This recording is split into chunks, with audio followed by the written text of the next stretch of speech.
मय्यत मरने के वक्त अपने पीछे जो कुछ जायदाद, ज़मीन, मकान, ज़ेवरात, सोना चांदी, माल और दौलत जो कुछ भी छोड़ कर जाता है।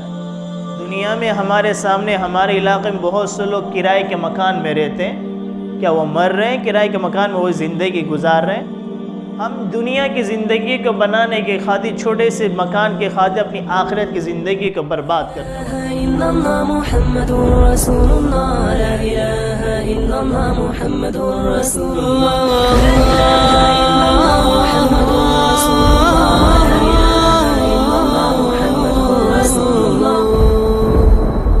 बिस्मिल्लाहिर्रहमानिर्रहीम। अल्हम्दुलिल्लाहि रब्बिल आलमीन वस्सलातु वस्सलामु अला रसूलिहिल करीम, अम्मा बाद। बुज़ुर्गान मोहतरम और मेरे अज़ीज़ साथियों, आज की मजलिस में वर्से के मुताल्लिक़ कुछ बातें और कुछ अहकाम बयान करना है। मय्यत मरने के वक्त अपने पीछे जो कुछ जायदाद, ज़मीन, मकान, ज़ेवरात, सोना चांदी, माल और दौलत जो कुछ भी छोड़ कर जाता है, शरीयत की इस्तिलाह में उसको तरका कहते हैं, जिसको वर्सा भी कहते हैं, मीरास भी कहते हैं। कि मरने वाला मर गया और उसका अपने पीछे जितने उसकी जिन चीज़ों का वो मालिक था, वो तमाम चीज़ें, चाहे वो चीज़ छोटी हो या बड़ी हो, हत्ता की किताबों में फ़ुक़हा किराम ने, उलमा किराम ने लिखा कि सुई धागा भी मरने वाला उसका मालिक था तो वो चीज़ भी उसके वर्से में, उसके तरके में शामिल होगी। यहाँ तक कि उसके बदन पर जो कपड़ा है, वो कपड़ा, वो लिबास भी तरके में, मीरास में, वर्से में शामिल होगा। कि दूसरों के वरसा की इजाज़त के बग़ैर तरका और मीरास के किसी हिस्से को सदका कर देना, ये किसी के लिए जायज़ नहीं है, चाहे वो छोटी से छोटी चीज़ हो। आम तौर पर होता ये कि कोई बाप है, 2-4 लड़के एक लड़के के साथ रहता था। अब अगर बाप का इंतकाल हुआ तो उसके जो कपड़े होते हैं या कोई और चीज़ें, दूसरे वारिसों की इजाज़त के बग़ैर, पूछे बग़ैर अपनी तरफ से किसी को सदका कर देता है। या कुछ थोड़ी बहुत रकम उसके पास जमा थी तो दूसरे वारिसों को पूछने की वो इजाज़त भी नहीं लेता कि भाई अब्बा के पैसे हम इतने से 5,000 तो है, 10,000 तो हम उसको क्या तकसीम करेंगे, किसी मस्जिद में दे देते हैं, किसी मदरसे में दे देते हैं। कि वारिस के लिए, किसी वारिस के लिए जायज़ नहीं, उसमें तमाम वारिसों का हक़ है, उसको तकसीम किया जाए। फिर जो शख्स अपने एतबार से अगर वह अपने मरने वाले की तरफ सदका करना चाहे तो कोई हरज की बात नहीं। तो मीरास तरका किसे कहते हैं? और मरने के बाद जो मीरास जो है, जो उसने मरने वाले ने छोड़ी, जो तरका है, उसमें 4 हुकूक तरतीबवार आयद होते हैं तरके में, मीरास में। सबसे पहले मरने वाले ने जो माल छोड़ा है, उस माल में से उसके कफन दफन का इंतज़ाम का ख़र्च किया जाएगा। सबसे पहला हक़ उसके मरने वाले के माल का, सबसे पहला हक़ ये कि मरने वाले के कफन दफन का इखराजात जो है उसके पैसे से अदा किए जाएंगे। दूसरा हक़ ये है कि अगर उसके ज़िम्मे कोई कर्ज़ है, मरने वाला मर गया, उसके ज़िम्मे कर्ज़ है, तो उसके माल से दूसरा हक़ ये कि कर्ज़ अदा किया जाएगा। तीसरा हक़ ये है कि मरने वाले ने कोई जायज़ वसीयत की हो तो उसके माल में से वसीयत को अदा किया जाएगा। चौथा हक़ ये, इन तीनों का अदा करने के बाद जो कुछ भी बच जाता है फिर उसको वारिसों में तकसीम किया जाएगा। इन चारों हुकूक को मैं तफसील से बयान करूँगा, लेकिन इन चारों हुकूक को बयान करने से पहले कुछ मसाइल इस तरह से समझ ले कि कौन कौन सी चीज़ तरके में दाखिल होती है, मीरास में दाखिल और शामिल होती है, और वो कौन सी चीज़ है, कौन सी माल है, कौन सी जायदाद है, या ऐसी चीज़ें जो तरका में, मीरास में, वर्से में दाखिल नहीं होती। कि मिसाल के तौर पर अगर मरने वाले ने अपनी ज़िंदगी में किसी से आरियतन, आर्जी तौर पर कोई चीज़ इस्तेमाल के तौर पर ली थी, और वो उसको अपने मालिक तरीके से इस्तेमाल कर रहा था, लेकिन वो उसका हकीकी मालिक नहीं था, किसी और से उसने आरियतन इस्तेमाल के तौर पर ली थी, तो ये चीज़ उसके तरके में शामिल नहीं होगी, बल्कि जो उसका असल मालिक है उसको लौटाया जाएगा। कि एक शख्स ने अपने किसी दोस्त से, उसका मकान खाली था, फ्लैट खाली था उसका, उसे कहा भाई मुझे ज़रूरत है, मेरे यहाँ शादी भी है, मेरे लड़के की शादी भी, तेरा मकान खाली पड़ा हुआ, फ्लैट खाली पड़ा हुआ है, तुझे कोई ज़रूरत नहीं, मुझे दे दे ताकि मेरे बच्चे के काम लग जाएगा, मेरे काम लग जाएगा। अब अपने दोस्त से उसने ऐसे इस्तेमाल के तौर पर ले लिया, कई साल तक उसमें रहता रहा, सामने वाले को उसकी कोई ज़रूरत पेश नहीं कि मुझे कोई ज़रूरत, जब ज़रूरत पेश आएगी मैं इससे ले लूँगा। अब ये उसको किराया भी नहीं दे रहा कि ताल्लुकात रिश्तेदारी है, दोस्त है, उसको मकान को, उसके फ्लैट को इस्तेमाल कर रहा है। अब अगर इसका इंतकाल हो गया तो वो मकान, वो फ्लैट उसके वरसा में तकसीम नहीं होगा, बल्कि उसके हकीकी मालिक को लौटाया जाएगा, क्योंकि ये इसका हकीकी मालिक नहीं था, बल्कि उसने आरियत के तौर पर, वक्ती तौर पर सामने वाले की चीज़ को मांग कर इस्तेमाल कर रहा, तो उसका हकीकी मालिक नहीं है। इसी तरीके से अगर कि मरने वाले ने किसी से कोई ज़मीन को, किसी मकान को, किसी दुकान को नाहक कब्ज़ा कर लिया था, वो उसका हकीकी मालिक नहीं था, बरसों बरस का किराएदार था, लेकिन अब वो वही 2, 5, 10 रुपये किराया चलता था, वो भी अब देना उसने बंद कर दिया, मालिक ने लेना छोड़ दिया। कि आज भी हमारे शहर में, हमारे अतराफ़ में से बहुत से आपको मिल जाएंगे कि भरे बाज़ार में उनकी दुकान है, अगर आज उसकी उसी बाज़ार में दुकान किराए पर ली जाए तो 25-30 हज़ार रुपये किराया होगा।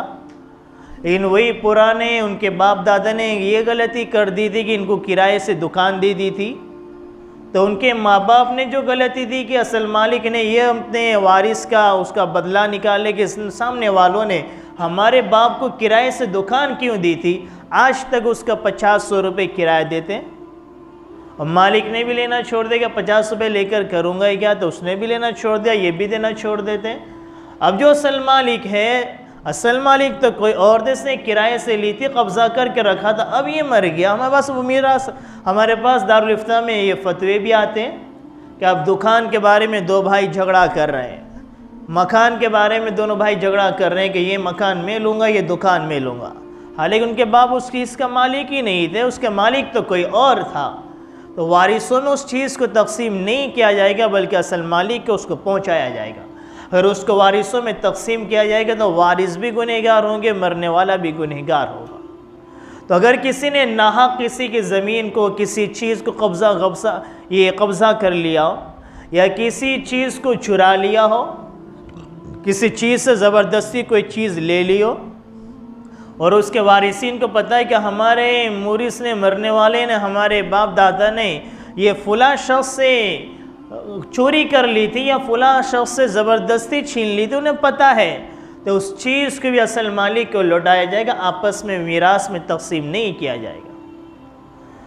इसी तरीके से कि वाक़या हम जब दारुल इफ्ता जामिया हुसैनिया में जब हम पढ़ते थे, तो हमारे से पहले वाले एक साथी ने हमें एक वाक़या सुनाया कि मुफ्ती इस्माइल साहब कछोली दामद बरकातुम, जो हमारे उस्ताद से, उनके पास मीरास का फतवा आया, मसला आया कि इतनी ज़मीन है, बड़ी कीमत थी, बहुत महंगी और अच्छी खासा कीमत की ज़मीन थी, कि उसकी कीमत इतनी होती, हम वारिसों में उसकी ज़मीन को कैसे तकसीम करें। तो मुफ्ती साहब ने वही पहले पूछा कि वो ज़मीन असल मालिक कौन है।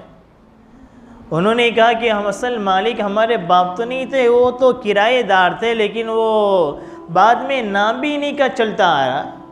ऐसा भी होता है कि किराएदार होता है, फिर बाद में इस तरह से निज़ाम बन जाते हैं कि उसकी ज़मीन पर, दुकान पर नाम भी उसी का चढ़ जाता है, कि वो लड़का कहने लगा असल में मालिक तो हमारे बाप नहीं थे, कोई और था, लेकिन उनके कब्ज़े में थी, अब उसकी इतने करोड़ में, इतने इलाकों में, करोड़ों में उसकी कीमत बन रही है। मुफ्ती साहब ने कहा असल मालिक तुम्हारे बाप थे ही नहीं, तो फिर उसकी तकसीम भी कैसे होगी, उसकी तकसीम नहीं होगी, उसको तो उसके असल मालिक को पहुंचाया जाएगा।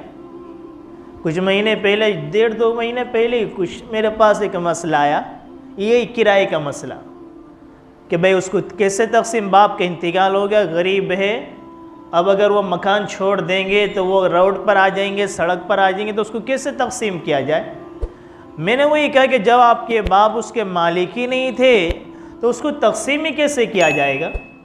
वो सामने वाले कह रहे कि हाँ हमें पता है, लेकिन अगर इसके अलावा कोई मकान भी नहीं है दुनिया में, हमारे सामने हमारे इलाके में बहुत से लोग किराए के मकान में रहते हैं, क्या वो मर रहे हैं किराए के मकान में, वो ज़िंदगी गुजार रहे हैं? ये कोई उज़र नहीं है कि अगर हम यहाँ से निकल जाएंगे तो हमारे बच्चों का क्या होगा, हमारा क्या होगा। हम दुनिया की ज़िंदगी को बनाने के खातिर, छोटे से मकान के खातिर अपनी आखिरत की ज़िंदगी को बर्बाद करने वाले। वो बार बार मुझे ज़िद कर रहे थे आप ऐसा कोई तरीका तो बता दो हम किस तरह से उसको तकसीम करें। मैंने कहा कोई किसी शख्स ने कुत्ते को ज़ुबाह कर लिया बिस्मिल्लाह पढ़ के, अब उसके गोश्त के टुकड़े भी कर दिए, फिर मसला पूछे कि हमने कुत्ते को ज़ुबाह कर दिया, अब कर ही दिया, अब उसके तकसीम का तरीक़ा हम बता दें कि हम इसके गोश्त को कैसे तकसीम करेंगे। वो चीज़ें हराम हैं, जो चीज़ें हराम हो तो उसके तरीक़े नहीं बताए जाते, उसके असल मालिक को उसको लौटाया जाएगा। वो नौजवान था और पूरी पैसों की उसने ज़मीन का सौदा भी हो गया था, वो ज़मीन का सौदा भी हो गया तो पैसों की बैग भर कर, सामने वाला मालिक भी गैर मुस्लिम था। उसने मुफ्ती साहब ने कहा कि असल मालिक को उसकी कीमत लौटाई जाए, वो उसका हकदार है। तो ज़मीन का सौदा भी हो गया और पैसे की बैग भर कर उसके घर पर चला गया। क्या कि ये हमारे बाप ने ज़मीन फुला ज़मीन आपसे किराए पर ली थी, बाद में उन्हीं का नाम चढ़ गया, वो भी इंतकाल हो गया और हमने ये ज़मीन को बेच दिया, इसके हम मालिक नहीं है, ये पैसा ज़मीन का मैं आपको देने के लिए आया। वो गैर मुस्लिम था, उसने जब सामने वाले का दिल देखा, उसने कहा कि जब तुम्हारा दिल मैं देख रहा हूँ तो मुझे पैसे की भी ज़रूरत नहीं, ये पैसे मैं आपको दे देता हूँ। जब इंसान अच्छी नीयत करता है अल्लाह उसकी वजह से मदद भी फरमाता है। अगर आदमी थोड़ी सी तकलीफ़ आई, इन्ना माल उसरी युसरा, अल्लाह ताला फरमाते तंगी के साथ आसानी है, लेकिन उस तंगी में हम शरीयत के अहकाम को मजबूती से थामे रखें, हम सब्र के दामन को मजबूती से थामे रखें। अगर हम तंगी में नाजायज़ राह को इख्तियार कर ले तो फिर कभी युस्र आने वाला नहीं है, कभी आसानी के असबाब आने वाले नहीं। अब यहाँ उसकी नीयत देखो, वो देने गया था, सामने वाले वो सारी रकम उसको दे दी।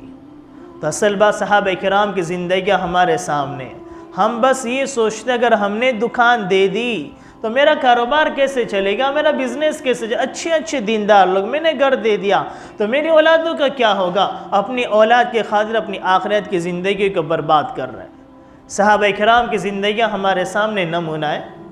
शराब की हुर्मत नाजिल हुई, एक सहाबी तो उस तमाम शराब लेकर आ रहा है, अभी तो उनका माल आया, वहाँ पर तो सहाबा किराम की बिज़नेस थी, शराब उनकी गुटलियों में पड़ी हुई थी। बहुत से लोग थे जिनका कारोबार ही यही था, उसके अलावा कोई कारोबार ही नहीं। कोई सहाबी भी हमारे नबी के पास नहीं आया, रसूलुल्लाह मैंने तो अपना सारा पूंजी, सारी पूंजी, सारा माल मैंने इस पर लगा दिया, आप एक हफ्ते का तो मुझे वक्त दे दीजिए, 2 दिन का मुझे वक्त दे दीजिए ताकि मैं ये पूरे शराब के माल को बेचकर वो जो रकम आएगी मैं किसी उसको और कारोबार में मैं उसको तब्दील कर दूंगा। एक सहाबी हमारे नबी के पास नहीं आया और ये नहीं सोचा अगर मैंने बहा दी, शराब ख़त्म कर दी, बर्बाद कर दी, मैं रोड पर आ जाऊंगा। तमाम सहाबा किराम ने अपने बिज़नेस को, कारोबार को, घर की दुकानों को, सब कुछ ऐसा लग रहा है मदीना से पानी की नहरें बह रही है। ये सहाबा किराम का ईमान है। और हम कहते थे अल्लाह ताला राज़िक है, अल्हम्दुलिल्लाह रब्बिल आलमीन, हर सूरत में, हर नमाज की हर रकात में हम पढ़ते हैं अल्हम्दुलिल्लाह रब्बिल आलमीन, ज़ुबान से कहलवाया जा रहा है। आलमीन पूरे आलम का वो रब है, पालने वाला है, तुम्हारा भी पालने वाला वही है, पूरी कायनात का पालने वाला वही है। ज़ुबान से तो कहते हैं, लेकिन जिस मस्जिद से बाहर निकलते हैं तो हमारे कारोबार, हमारे ताल्लुकात बिल्कुल शरीयत कुरान के मुखालिफ नज़र आते हैं। और एक रुपया भी अगर हमने किसी का नाजायज़ कब्ज़ा कर लिया है, हम मर कर चले जाएंगे, अपनी औलाद के लिए करते रहेंगे, उनकी दुनिया बनेगी, हमारी आखिरत की ज़िंदगी बर्बाद हो जाएगी। हज़रत उमर बिन अब्दुल अज़ीज़ रहमतुल्लाह अलैह के इंतकाल का वक्त करीब हुआ। उमर सानी जिनको कहा जाता था, बड़े मुनसिफ, बड़े इंसाफ वाले बादशाह थे, लेकिन बड़ी गुर्बत बादशाह है। ये मौजू थोड़ा कुछ दूसरी तरफ जा रहा है, लेकिन मौजू कुछ ऐसा, इससे को मैं थोड़ा खुलासा कर लूँ। तो हमारे सामने जब बात आती बादशाह तो हम समझते हैं बहुत बड़ा महल होगा, बंगला होगा, आगे पीछे सोने चांदी की रेल पेल होगी, पैसे का होंगे। लेकिन बादशाह है, बहुत बड़े बादशाह, लेकिन घर के हालात कैसे है? आइंदा कल ईद का दिन है, लेकिन बादशाह के घर के बच्चों के लिए नए कपड़े का इंतज़ाम नहीं। उमर बिन अब्दुल अजीज़ रहमतुल्लाह अलैह की बीवी ने अपने शौहर से कहा, सारे लोग खुशियाँ मना रहे हैं, सब ने नए कपड़े बना लिए, कुछ रकम मुझे आप दे दीजिए ताकि मैं अपने बच्चों के लिए नए कपड़े का इंतज़ाम कर लूँ। उमर बिन अब्दुल अजीज़ रहमतुल्लाह ने कहा कि मेरे पास पैसे नहीं है। बीवी ने कहा, आइंदा महीने की तनख्वाह, सैलरी एडवांस आप ले लीजिए, बैतुलमाल के जो ज़िम्मेदार है, आपने ख़त लिखा बैतुलमाल के ज़िम्मेदार को कि आइंदा महीने की पेशगी एडवांस आप मुझे तनख्वाह दे दीजिए। वो भी उस वक्त ही का दौर का था, उसने उसी ख़त के पुष्ट पर लिखा, अगर आप आइंदा महीने तक ज़िंदा रहने की मुझे ज़मानत दे दो, गारंटी दे दो, मैं आइंदा महीने की तनख्वाह आपको दे देता हूँ। बीवी से कहा, मैं अपने बच्चे के लिए नए कपड़े का इंतज़ाम नहीं कर सकता, वही पुराने कपड़े पहनकर उन्हें धुलाकर पहना दो। ये बादशाह के घराने के बच्चों की ईद की है। हमारे पास इतना सब होने के बावजूद भी हमारा जायज़ से पेट नहीं भरता। ख्वाहिशा इतनी बढ़ चुकी है कि नाजायज़ के हमारा नफ्स आदी हो चुका है, हराम चीज़ों का हमारा नफ्स आदी बन चुका है। जब मौत का वक्त करीब आया, औलाद सामने थी, औलादों के सामने क्या कि दो चीज़ें मेरे सामने थी। वक्त का बादशाह कह रहा है, दो रास्ते मेरे सामने थे। एक रास्ता तो ये था कि मैं अपनी आखिरत को बर्बाद करता, तुम्हारी दुनिया को बनाता, चाहते तो बना सकते थे। आज हम भी देखते हैं बहुत से सरकारी नौकरी करने वाले, सरकारी क्या या बड़े बड़े ऑफिस में भी सर्विस करने वाले, जब बड़ा इदारा होता है तो वहाँ पर आगे पीछे करना भी थोड़ा आसान होता है। तो वहाँ पर कामकाज में, लेन देन में, आम तौर पर सरकारी मामलात में ऐसा होता है, रिश्वत आम चलती है, उसके बगैर काम ही नहीं होता। तो आदमी रिश्वत ले लेकर अपनी नौकरी का, अपने ओहदे का गलत फ़ायदा उठाकर अपने मकान पे मकान बनाता है। तो वो तो बादशाह थे, चाहते तो कर सकते थे। कहा कि दो रास्ते मेरे सामने थे, दो तरीके मेरे सामने थे। एक रास्ता तो ये था कि मैं अपनी आखिरत को बर्बाद करता, तुम्हारी दुनिया बना देता, और दूसरा रास्ता मैंने ये इख्तियार किया कि मैंने अपनी भी आखिरत बनाई, तुम्हारी भी आखिरत बनाई। अपनी औलाद को कह रहे, औलाद ने कहा हम इस पर राज़ी हैं। तो मैं ये कह रहा था, तरका मीरास में कौन कौन सी चीज़ें शामिल है। अगर मरने वाले ने किसी से नाहक कब्ज़ा किया हुआ है, या किसी से कोई चीज़ चोरी कर लिए, या किसी से ज़बरदस्ती छीन लिए, या उसको किराए पर था उस पर कब्ज़ा करके रख चुका है, उसके मरने के बाद उसके वारिसों में उस चीज़ को तकसीम नहीं किया जाएगा, बल्कि असल मालिक को उस चीज़ को लौटाया जाएगा। इसी तरीके से पेंशन का जो मसला है कि जब आदमी रिटायर होता है तो हुकूमत की तरफ से या बड़े बड़ी कंपनियों की तरफ से, इदारे की तरफ से पेंशन दी जाती है एक उम्र के बाद, वो अपनी ज़िंदगी में लेता रहता है। जब मरने के बाद उसकी बीवी को दी जाती है। तो ये पेंशन जो है ये तरके में शामिल नहीं होगी, मीरास में शामिल नहीं होगी, बल्कि हुकूमत या जो बड़ी कंपनी, बड़े इदारे वाले, उसके रिश्तेदारों में से जिस शख्स को वो ज़िम्मेदार बना रहे, हम तुम्हें देंगे, मिसाल के तौर पर बीवी को दिया जाता है, तो वो बीवी ही उसकी हकदार होगी, वो मीरास में तरके में शामिल नहीं होगी, वो ख़ास तौर पर उसी के उसकी हकदार होगी। तो ये चीज़ें वो थी जो किन चीज़ें मीरास में दाखिल है और किन चीज़ें मीरास में दाखिल नहीं है। तो मैंने ये बताया था कि भाई ये चीज़ें मीरास में तरके में दाखिल है, तरके में दाखिल नहीं है। और मैंने एक बात ये बताई कि मरने के बाद जो मरने वाला जब मर जाता है तो उसके पीछे तरका छोड़ के जाता है, वो 4 हुकूक उस पर आयद होते हैं। सबसे पहला हक़ ये कि उस तजहीज़ व तकफ़ीन, यानी उसके कफ़न दफन के उसमें से ख़र्च किया जाए। कफ़न किस तरह का हो, किताबों में लिखा है कि इंसान अपनी ज़िंदगी में जितनी कीमत का लिबास पहनता था उतनी ही कीमत का उसके पैसे में से कफ़न को ख़रीदा जाएगा। ये हमारे यहाँ एक आम मिजाज बना हुआ है कि गरीब हो कि मालदार हो कि करोड़पति हो, सब के लिए एक ही किस्म का कफ़न। ये भी इफ़रात व तफरीत हो रहा है। उलमा किराम ने, फ़ुक़हा किराम ने लिखा, इंसान अपनी ज़िंदगी में जिस किस्म का वो लिबास इख्तियार करता था उसी कीमत का उसका कफ़न का इंतज़ाम भी करना चाहिए। तो कफ़न का ख़र्च मय्यत के तरक़े में से इस्तेमाल करेंगे। इसी तरीके से अगर मय्यत को कोई गुस्ल दे रहा है, गुस्ल की वो उजरत ले रहा है, तो उसी ने जो तरका जो छोड़ा है, वर्षा जो है, उसी में से उसकी अदा की जाएगी। या दफन का जो खर्च है कि कब्र खोदने वाले को पैसा दिया जाता है, तो उसको अदा करने में उसी तरके में से उसकी कीमत को अदा की जाएगी। या हमारे यहाँ तो बहुत मामूली रकम खर्च होती है दफन में कि भाई कफन के लिए कुछ रकम लगा दी, खोदने वाले को कुछ रकम दे दी। लेकिन जो बाहर के जो देश है, जैसे कि कनाडा, लंदन वगैरह जो बड़े बड़े शहर हैं, जैसे कि असगर भाई के ज़रिए मैंने अभी पूछा, मैंने उनसे भी पूछा कि भाई क्या मामला होता है, तो बताया कि भाई कनाडा में वहाँ तो ज़मीन को बाकायदा ख़रीदा जाता है। मरने वाला जब मर, हमारे यहाँ तो आसान है, हमारे बाप दादा ने इतनी बड़ी बड़ी ज़मीनें कब्रिस्तान के लिए वक़फ़ करके गई है, उनका बहुत बड़ा हम पर एहसान है। हमारे हर मोहल्लों में कब्रिस्तान मौजूद है। लेकिन बाहर के देशों में ऐसा नहीं होता, उनको बाकायदा ज़मीनें ख़रीदनी पड़ती है। और एक इंसान अपने लिए ज़मीन को ख़रीदता है, जब ख़रीदता है तो काफ़ी रकम भी उसके लिए लगाई जाती है। तो वो जो ख़रीदना पड़ेगी, तो वो उसने जो तरका छोड़ा है, उस तरके में से मीरास में से उसकी ज़मीन को ख़रीदा जाएगा। इसी तरीके से बाहर भी, वहाँ भी मोहल्ले मोहल्ले में कब्रिस्तान नहीं, बल्कि कभी कभी कई किलोमीटर दूर आदमी, कहाँ 100 किलोमीटर पर रहने वाला, वो कब्रिस्तान 100 किलोमीटर 150-200 किलोमीटर दूर है, और वहाँ तक गाड़ी एम्बुलेंस को लेकर जाना, खर्चा उसके जाने का किराया, ये सब कौन ही बर्दाश्त करेगा। तो ये तमाम अखराजात जो है मैयत के तरके में से उसके जो वर्सा उसने छोड़ा है, उसमें से उसको अदा किया जाएगा। हाँ, अगर कोई रिश्तेदार खुशी खुशी अपनी तरफ से ये पूरा अखराजा अपने ज़िम्मे ले ले, भाई मेरे बाप का इंतकाल हो गया, मेरी माँ का इंतकाल हो गया, भाई ये उसने जो कुछ मेरे बाप ने छोड़ा उसमें से खर्च नहीं करेंगे, बल्कि मैं अपने ज़ाती माल में से अपने बाप के कफन का, अपने दफन का जो भी खर्च या कोई रिश्तेदार ले ले तो कोई खर्च की बात नहीं, बहुत अच्छी चीज़ है। हाँ, अगर किसी की बीवी का इंतकाल हो गया तो बीवी की तजहीज़ व तकफ़ीन का खर्च के शोहर के ज़िम्मे आता है। बीवी ने जो कुछ तरका छोड़ा उसमें से उसके कफन दफन का खर्च नहीं अदा किया जाएगा, बल्कि उसके कफन दफन का खर्च जो आता है वो शोहर के ज़िम्मे आता है।